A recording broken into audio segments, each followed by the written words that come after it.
I was forced into a love triangle, as in I didn't consent to the love triangle. I didn't know I was in a love triangle until and this girl was like, you're so amazing, like I just don't know how to compete with you. And I said, look, girl, let me stop you right there.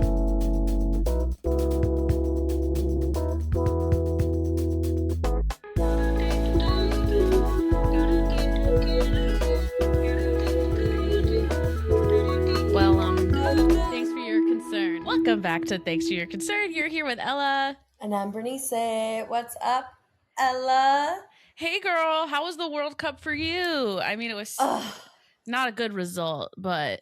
I mean, there has to be a winner. There has to be a loser. So, Mexico, we fought. There were some really good games. I think it gave, really good aura. There was a good vibe. People were coming together. Honestly, I think what I have really enjoyed about the World Cup as an adult per se is seeing how it brings people together. I thought that was really cool. And just to see people happy and celebrating, that's probably my favorite thing about life. So I had a good time following. I got way more invested in soccer than I ever had in my life. And I am just grateful for the good vibes and all the. It's interesting as you get older to see how your way of celebrating changes. Should had I been enticed to go to the really big watch parties, to be honest, I was no, this is the last thing I want to do. And it just made me realize that I was way more inclined to be with people I knew and community and do smaller gatherings. And I feel that just kind of reflects to how I'm changing as a person. So there were some cool lessons in that, I don't need to be at the hottest spot to watch this shit. But yeah, overall, damn, what a good run for Mexico. I don't know who I'm going to be rooting for. Maybe someone who hasn't won yet. That's the vibe. Yeah. Perfect. I don't care, but other people care, so I care too. Does that make sense? I've just been watching the games with my dad. It's been a good time. My dad used to take me to Sounders games, and I played soccer, but I personally think it's way more fun to play than to watch. So I'm not a big viewer of soccer. Dude, soccer's a lot of running. Oh, I loved it. I loved running. Yeah. I don't know if that sport was for me, but maybe this is your new era. You can go back to soccer. Girl, okay, so I picked up I had a little fun wiffle ball tournament. Ooh, I don't even know what that is. Wiffle ball, it's like softball. Okay. Cool. Softer ball. Well, I had so much fucking fun. It was giving Twilight, the baseball scene. It was so freaking fun. And I was like, I think I'm going to pick up an intramural sport next. I think that might be my ish. I think I need that scene in Mean Girls where she picks up field hockey to get all her aggression out. Yes. Regina George becomes a primo field hockey girl because you can just fucking throw your body around and everything. I feel like that's me next. Ooh, okay. I like it. Also a great place to meet people. If anyone's looking for... Softball's almost done, but maybe soccer's next. I don't know. Well, I'm just going back to my roots. Sports girly. The roots. The roots. All right. Well, happy on that journey. In Games of Games, we are today talking about one specific game, Love Island. Love Island. We're not going to update you on everything that's happened on Love Island. We're more talking about the game theory of it all. Who would we be on Love Island? The game, more archetypes of Love Island. And any reality TV show that involves love and, plenty of castmates. And I will say this. I say this to the end of time. My favorite reality TV is season 1 of a dating show where people do not know if it's going to be big. I stand 10 toes down that early seasons of reality TV show, people are in it for the love of the game a lot less than trying to be platformed. And I have a hard time with Love Island now because I'm I just am not feeling the actual love of it all. It seems like people are really worried about their image. Ooh, interesting. I do believe that there's certain seasons that give that. Yeah. I think the most current season is well balanced for me, at least for the girls. I think for the guys, not so much, but I think they did a really good job casting all the women in the show. I think in general, some of the first seasons are good because it's like mayhem and a little more whimsy. But in my like casting view of reality TV, I like when they give like a range of people. You know what I mean? Like if I was casted, I think that I would be down for you to give me the role that you want me to portray, but I would hate to be a casa girl just because in my true nature I am not down to chase. You don't like me? That's not cool. Okay, so like I think that's my number one thing is that like I watch Love Island and I literally am like, God, I could never pretend like I want a man this badly. Like it's just not in my nature. I truly don't give a fuck like that. Like I will tell you guys this one time, okay? I was forced into a love triangle. As in I didn't consent to the love triangle. I didn't know I was in a love triangle until Oh yeah. and this girl was like, you're like, you're so amazing. Like, I just don't know how to compete with you. And I said, look, girl, let me stop you right there. We're not competing because I'm not interested. Okay. I was forced into this shit. I'm opting out. You seem like a great gal. I'm never going to compete for a man with another woman who I probably think is as cool, if not cooler than me. I don't think that I am like better than any woman enough to steal your man. Yeah, I've been in a few love triangle situations that are not short lived, but I will say that those get really complicated when there's other people involved.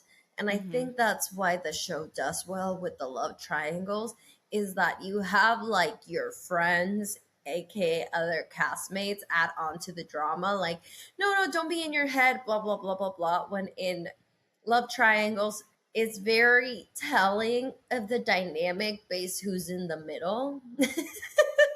You know what I mean? Mm-hmm. Like Yes. full self, if I were to go out with you and there was another girl and she seemed to already have like a previous attachment to you, I probably would just opt out. But I've been in situations where like their whole friend group is there and out of like a weird situation they come up to me to like reassure me that there's nothing going on with like the other girl, that like it's kind of like in her head and he's like not interested in her. So me being like, okay, I have like 10 other people telling me they're not together, they've never been like that, and one girl that's upset, and I, have been like, okay, well, like I guess that's cool, like it's fine. It's not, it's always what you think it is, like. Okay, so this one time, like I was talking to this guy and we were friends before. So it was like, like it was like not a stranger. It was like a dude I actually like had feelings for or liked. And this girl came up to me at a party and she was like, basically, she was like, we have a thing and I'm going to be real with you. If you like hook up with him, I'm going to be pissed. We have classes together next year. So do with that information what you may. I opted out so fucking quick. But I feel like now I would have done what you done, which was do a little investigation because maybe it would have been worth it. I don't know. I don't know if I the don't even think it's investigation ever is really worth worth it. it. That's what I mean with like the other people putting in their 2 cents. Like it's not always transparent to other people what people do behind closed doors. And I think Yeah. like in the current season and when people come out of Love Island and they rewatch the show, and the reason some people like don't fuck with some of each other's people is in their season is because they watch it back and they're like, wow, I had all this missing information about Yeah. this person that was like low key a piece of shit and wasn't being so kind and wasn't being so honest.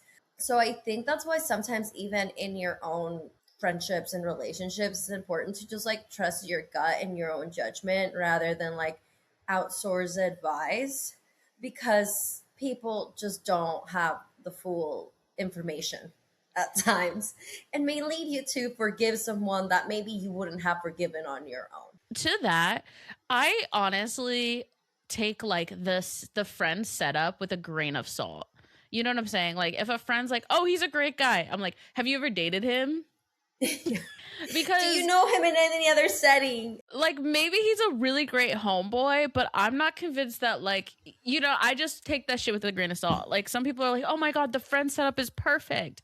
It's like, yeah, but someone's like a good friend. Like, how are they with like people they date? It could be a completely different dynamic. That's a tough one that you see not just in a game show dynamic, but in your own life. That's like breaking up with somebody. If you have the same friend group, there will ultimately be somebody that does the breaking up that Loki looks like, well, you chose to break up with them, so like now it's like a weird dynamic, and someone that at the end of the day seems like they lost more. I don't know. Do you know what I mean? Let me tell you this.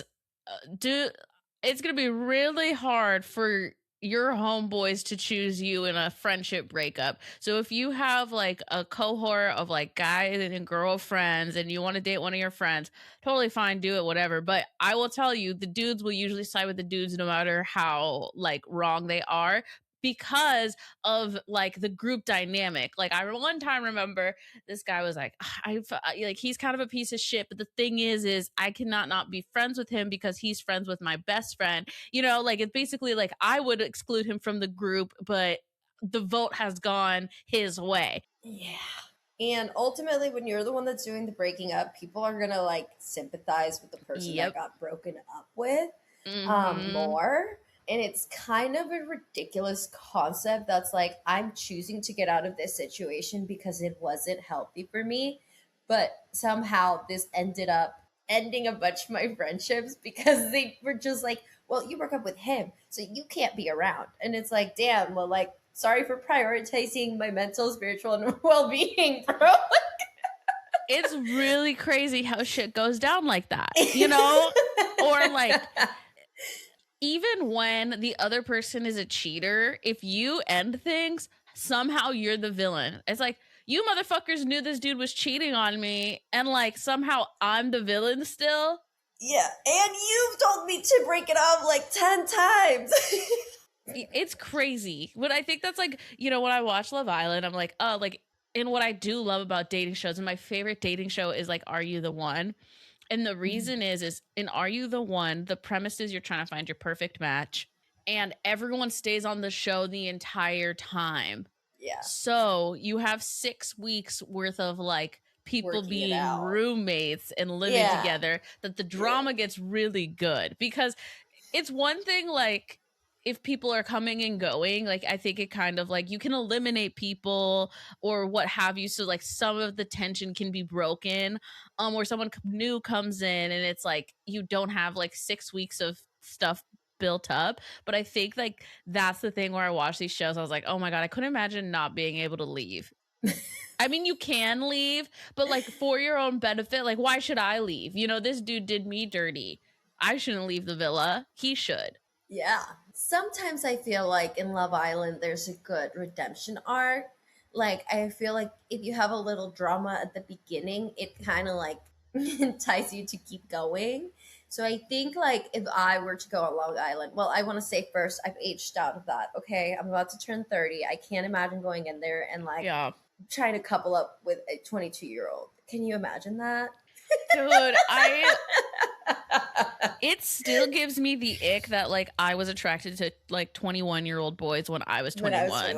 I see these guys on Love Island and I was like, in my past life, it's like, yeah, 10 years ago, I would have thought this guy is hot. But I'm looking at him now, like this man looks like he's like a child for real. Like I can see the prefrontal cortex not being developed in this man, Yeah. Yeah. Could not imagine trying to have some conversations in there about respect, kindness. Like I think that would really baffle me. But if I were to go in that show and maybe they had some other 30-year-olds cute, I think it would be Friendship Island for me. I think if you want to stick it out in the long run, you really have to be friends with people in there, because then they're more willing to be like, well, she hasn't found love yet, but she's open. Like I would be on everybody when they got there and be like, I'm trying to get to know everybody. I'm working through the motions. I just haven't found my one, and really focus on the friendships in there, because if you're likable, they'll keep you. I think that's a good process, because I think you got to think about it. Are you in Love Island because you want the $100,000, or do you, or something else? Because if you want the 100,000, you got to get booed up early, because they always just do it to the most committed, long-lasting couple. But to me, I'm not interested in the money. Okay, I want this to propel me to Big Brother, the challenge, something else. Okay, and so in that way, I'm going to have to stir some pots, okay? And I think I would stir some pots by being very honest. I think honesty, people like to tiptoe around things. People don't like to say things, No, I'm confrontational. I like to tell things like it is, all right? So I think that would be my move. I would just like stir the pot, be nice, but stir the pot. I'm being real. We're keeping it 100. We're keeping it 100. I am standing up for people that probably didn't even ask for that. Exactly. Who I am as a person, though. I've been putting myself in situations that I probably don't need to be in. Mm-hmm. But it's like, if I see it, how can I not call it like it is? You know what I mean? It's not in my nature to keep things to myself, really. Yeah, and I think as a 30-year-old, I'd have a little bit of an edge in, like, if there's younger women in there and they're being gaslit or lied to, I think that would really bother me. And I'd be like, how dare you do this to her, knowing that she's just about to fully develop her frontal lobe.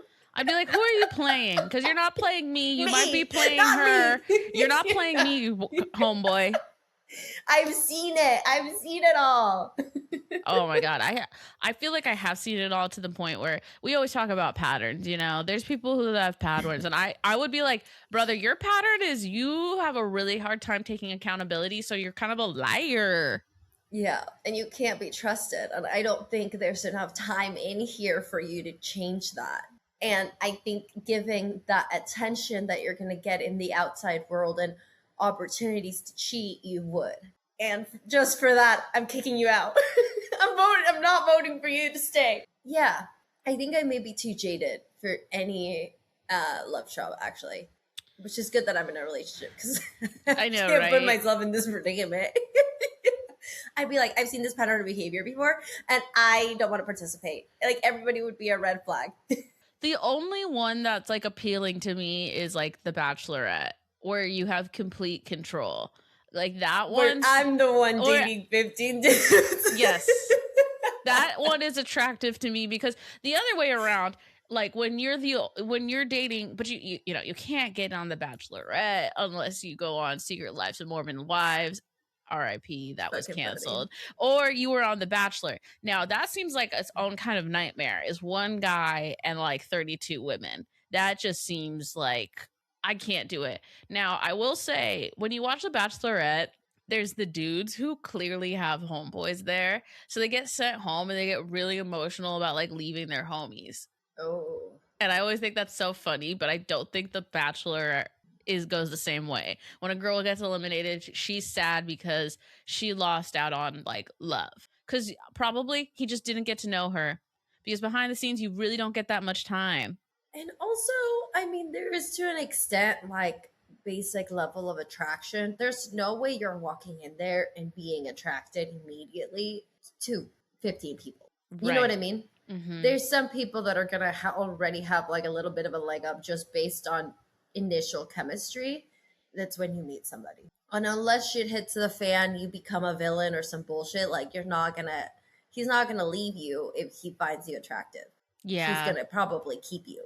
Right.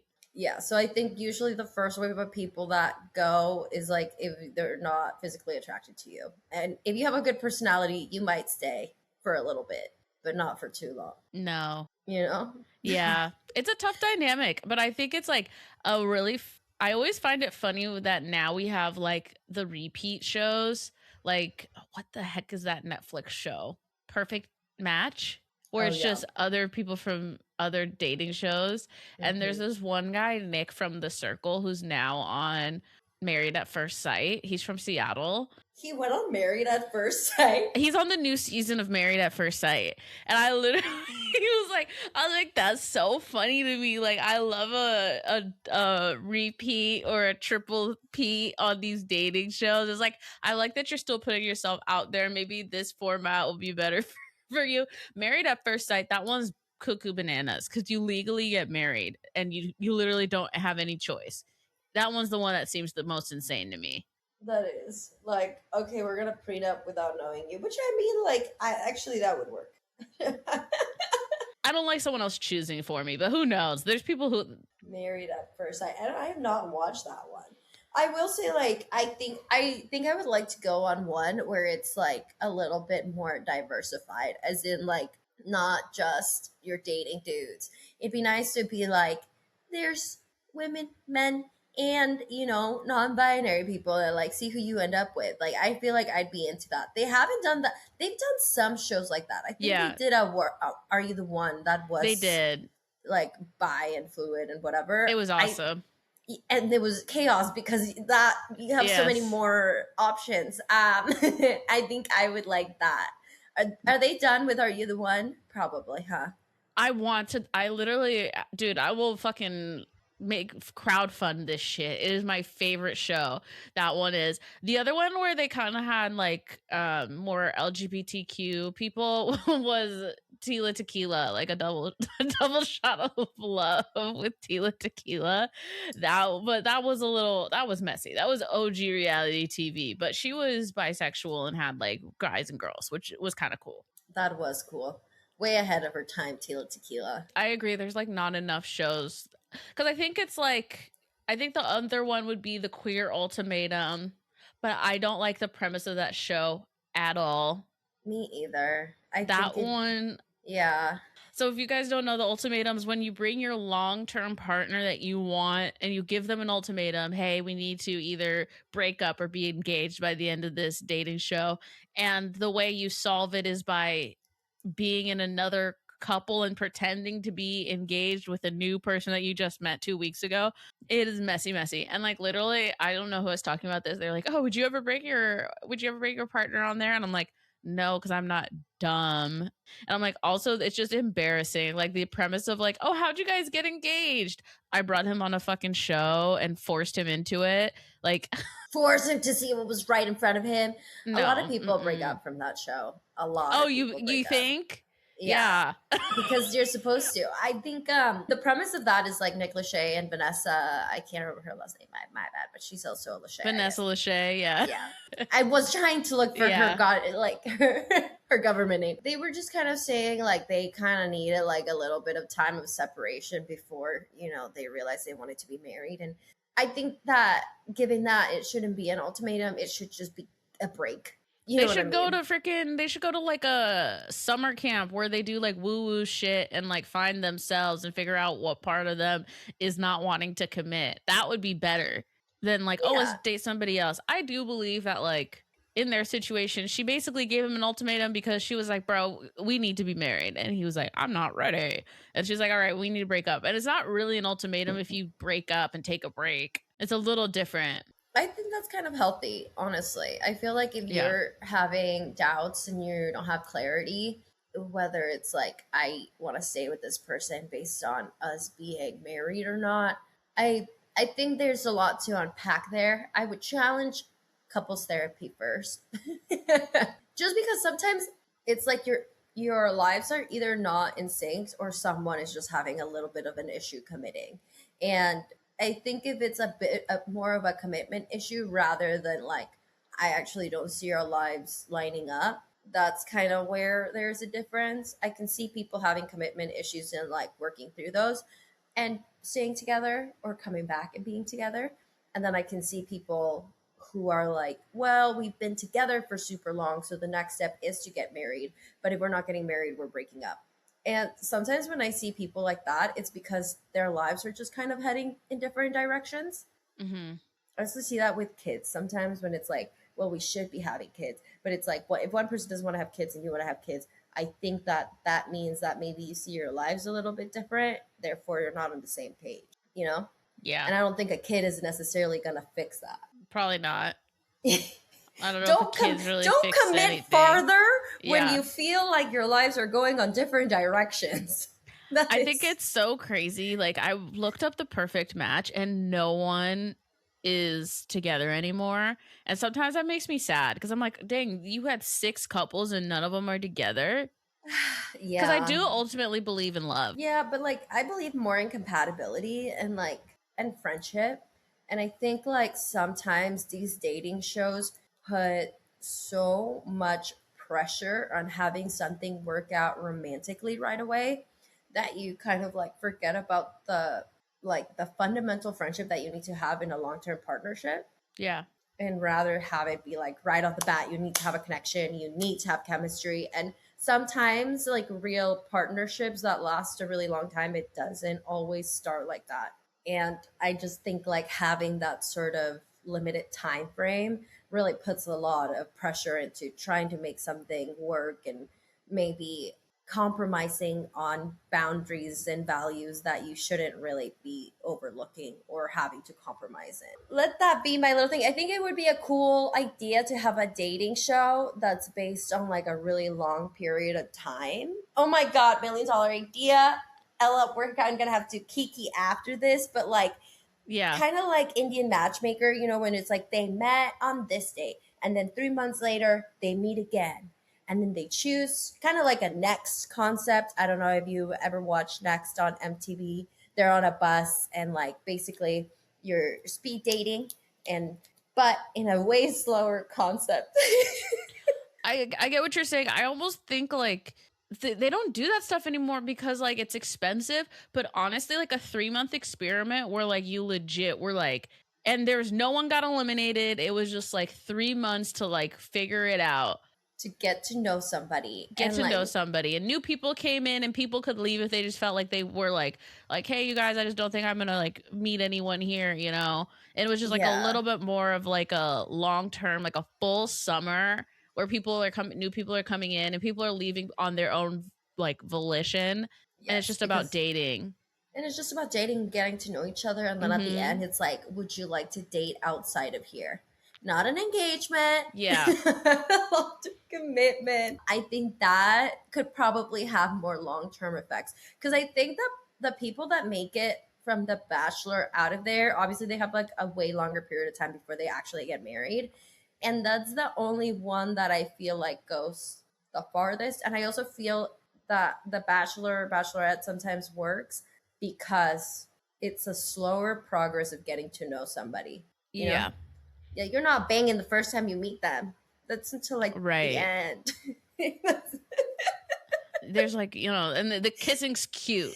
Yeah, it's PG. Yeah, very PG. I think if more people get engaged and stay together from the Bachelor universe, like people that meet each other, like oh, I came to the premiere and this is someone from this person's season and this person's season, and they like meet naturally. It needs time to cook. Needs time to cook. Don't judge your relationship because it's not sparky.